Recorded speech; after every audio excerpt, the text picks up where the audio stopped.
morning, everyone. My name is Damian Williams, and I'm the U.S. Attorney here in the Southern District of New York. Today I'm announcing the unsealing of a 3-count indictment, charging Sean Combs with racketeering conspiracy, sex trafficking, interstate transportation for prostitution. The indictment alleges that between at least 2008 and the present, Combs abused, threatened, and coerced victims to fulfill his sexual desires, protect his reputation, and conceal his conduct. As alleged in the indictment, to carry out this conduct, Sean Combs led and participated in a racketeering conspiracy that used the business empire he controlled to carry out criminal activity, including sex trafficking, forced labor, kidnapping, arson, bribery, and the obstruction of justice. Let me say a little bit more about the charges. The indictment alleges that Combs abused and exploited women and other people for years, and in a variety of ways. As alleged, Combs used force, threats of force, and coercion to cause victims to engage in extended sexual performances with male commercial sex workers, some of whom he transported or caused to be transported over state lines. Combs allegedly planned and controlled the sex performances, which he called freak-offs, and he often electronically recorded them. The freak-offs sometimes lasted days at a time, involved multiple commercial sex workers, and often involved a variety of narcotics such as ketamine, ecstasy, and GHB, which Combs distributed to the victims to keep them obedient and compliant. As alleged, when Combs didn't get his way, he was violent, and he subjected victims to physical, emotional, and verbal abuse so that they would participate in the freak-offs, and that Combs hit, kicked, threw objects at, and dragged victims, at times by their hair. On one occasion in March of 2016, that conduct was captured on video and later reported in the media. Specifically, Combs kicked, dragged, and threw a vase at a victim in a Los Angeles hotel when the victim was attempting to flee. As alleged, these assaults often resulted in injuries to the victims, which took days or weeks to heal. In addition to the violence, the indictment alleges that Combs threatened and coerced victims to get them to participate in the freak-offs. He used the embarrassing and sensitive recordings he made of the freak-offs as collateral against the victims. And the indictment alleges that he maintained control over the victims in several ways, including by giving them drugs, by giving and threatening to take away financial support or housing, by promising them career opportunities, by monitoring their whereabouts, and even by dictating their physical appearance. Because of all of this, the indictment alleges that the victims did not believe they could refuse Combs without risking their security or facing more abuse. The indictment also alleges other acts of violence undertaken by Combs and others, including violence against witnesses to his abuse, kidnapping, and arson. The indictment alleges that on more than one occasion, Combs carried or brandished firearms to intimidate and threaten victims and witnesses. Now, Combs did not do this all on his own. As I mentioned, Combs has been charged with RICO conspiracy. He used his business and employees of that business and other close associates to get his way. Those individuals allegedly included high-ranking supervisors in the business, personal assistants, security staff, and household staff. The indictment alleges that those individuals facilitated the freak-offs. They booked the hotel rooms and stocked them with the supplies, including drugs, baby oil, personal lubricant, extra linens, and lighting. When the hotel rooms got damaged, they helped clean it up. They arranged for victims and commercial sex workers to travel for the freak-offs, and they delivered large quantities of cash to Combs to pay for the commercial sex workers. The indictment also alleges that they helped Combs cover up his crimes. During the March 2016 incident at the LA hotel that I mentioned earlier, a member of the hotel security staff intervened, and Combs attempted to bribe the staff member with a stack of cash to make sure that what happened was kept quiet. And as the indictment alleges, in late 2023, after public allegations were made about Combs' crimes, He and others pressured witnesses and victims to stay silent, including by making phone calls to witnesses and victims and giving them a false narrative of what they had experienced. And as alleged, Combs used others to help conceal his abuse by monitoring and preventing victims from leaving a location in order to hide their injuries, or by locating and contacting a victim who had attempted to flee. As part of this investigation, in March of this year, special agents from HSI executed search warrants at Combs' residences in Miami and Los Angeles. They also executed a warrant for Combs' electronic devices. During those searches, agents seized evidence of the crimes charged in this indictment. They seized firearms and ammunition, including 3 defaced AR-15s and a large capacity drum magazine. They also seized evidence of the freak-offs, electronic devices that contain images and videos of the freak-offs with multiple victims. And they seized cases and cases of the kinds of personal lubricant and baby oil that Combs' staff allegedly used to stock hotel rooms for the freak-offs, more than 1,000 bottles altogether. Here are some of the items that we recovered during the searches.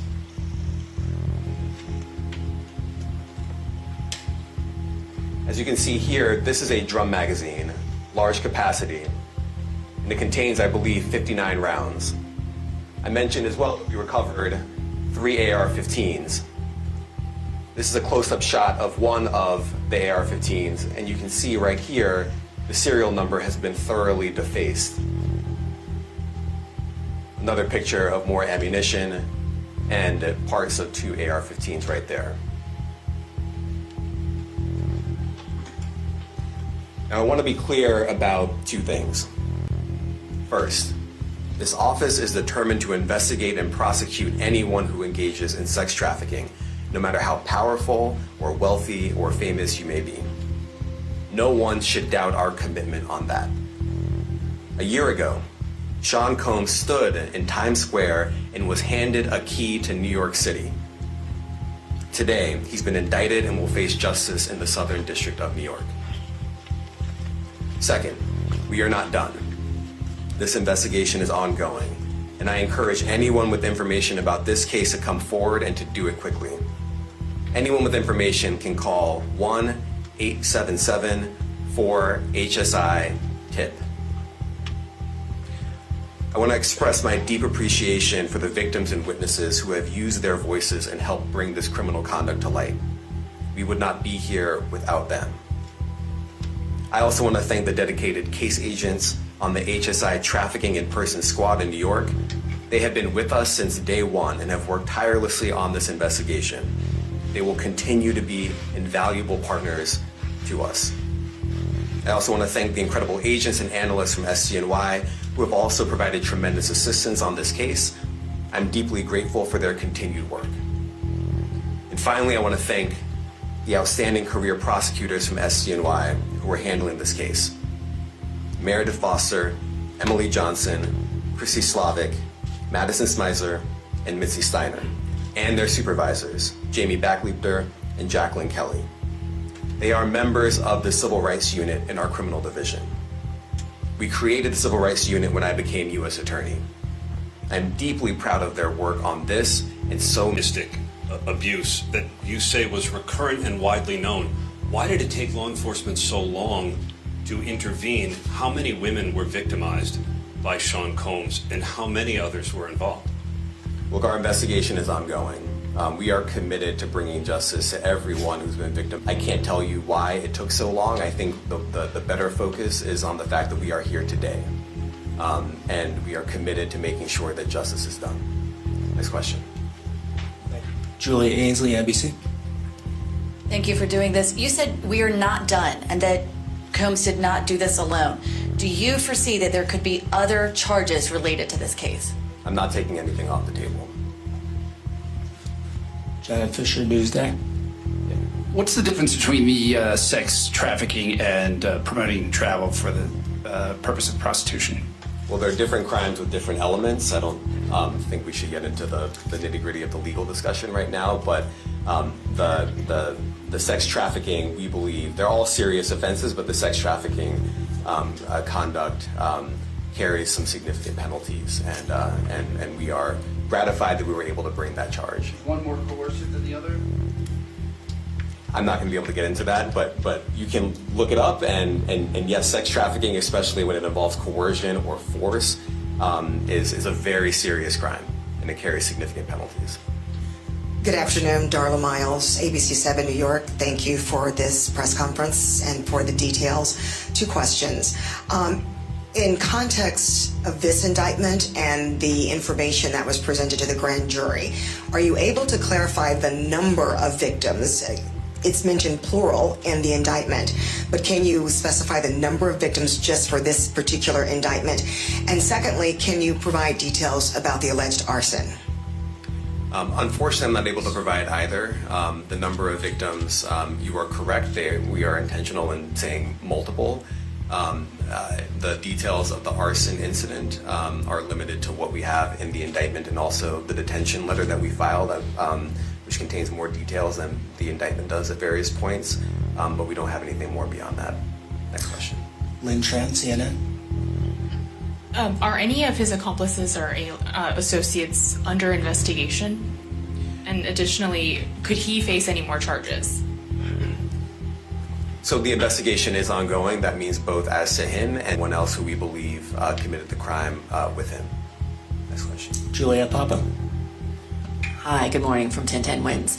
Any indication that some of the women or victims here were imprisoned in his residences, and did he have locations where he kept them, and they were not allowed to leave? And also, he's indicted here, although there were searches and raids in LA, Miami. Why in New York? Well, I'm biased. I'm the U.S. Attorney in the Southern District of New York. I think that we have an outstanding track record of bringing some of the most impactful, sprawling, complex, difficult sex trafficking, human trafficking, labor trafficking, you name it.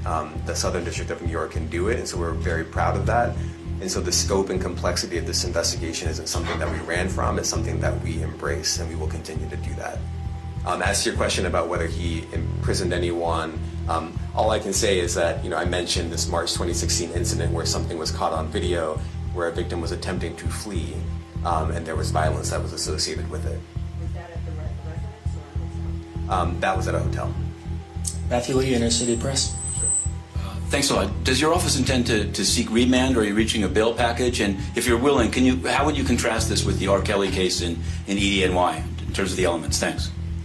So we will be seeking detention. We have filed a letter laying out our reasoning for seeking pretrial detention. I'm not going to be able to expand beyond what's in the letter, but it contains all of the reasoning, and it contains the law as well. There is a presumption of detention in a case like this, and we think that's warranted. John Anise, New York Daily News. Thank you.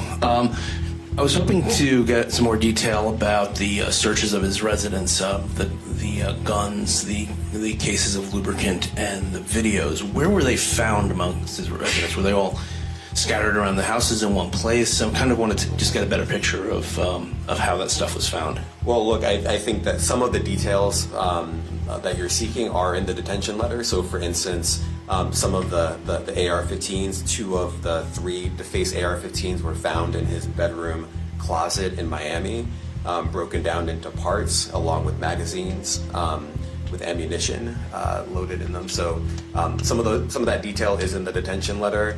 Beyond that, I'm not going to be able to get into where other items were stored. Ben Kochman, Post. Hey, thanks for doing this. Your office was the office that had been prosecuting Jeffrey Epstein before he died in custody. I have not read your detention memo yet. It's the first thing I'm going to do after this ends. But does the memo address, or is your office concerned with Combs' safety in custody, given what happened with Epstein? So we are concerned with anyone's safety whenever they are detained prior to trial. It's part of our obligations to keep people safe as well. It's part of the criminal justice system. So, but I do not draw any sort of connection between Jeffrey Epstein's suicide and what may or may not happen to any other defendant while they are detained pre-trial. And of course, the decision whether to detain the defendant will be up to a judge. Our position is that pre-trial detention is warranted under the law and based on the facts of this case, and I'll leave it at that. Are some of the prosecutors on this case some of the same prosecutors that had been handling that or that worked on the Maxwell case? So I'm not going to get into the staffing. I will say that this team, this group of AUSAs, this incredible group has been working on this case around the clock, and they've had their hands full. Next question. Gus Rosendale, NBC News. Good morning, sir. Combs' attorney said that his client has been cooperative with investigators. He said that this morning. I was wondering if you would have a reaction to that. Let me just say this. I think that generally and with increasing frequency, the word cooperative or cooperating has taken on tremendous elasticity and it no longer really bears any relation to what the word means when we use it in a very specific context. So responding to lawful process and the like does not qualify as cooperation when we use that term here. Mike Sisak, AP. Thanks.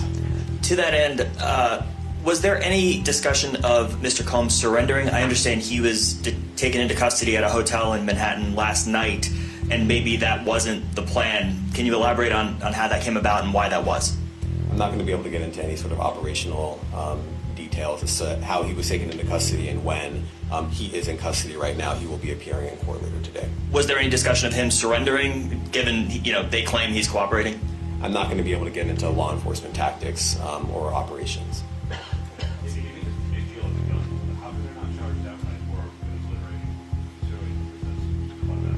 Well, I can't get into the charging decision. It is very meaningful to us that weapons were possessed, as we allege in the indictment.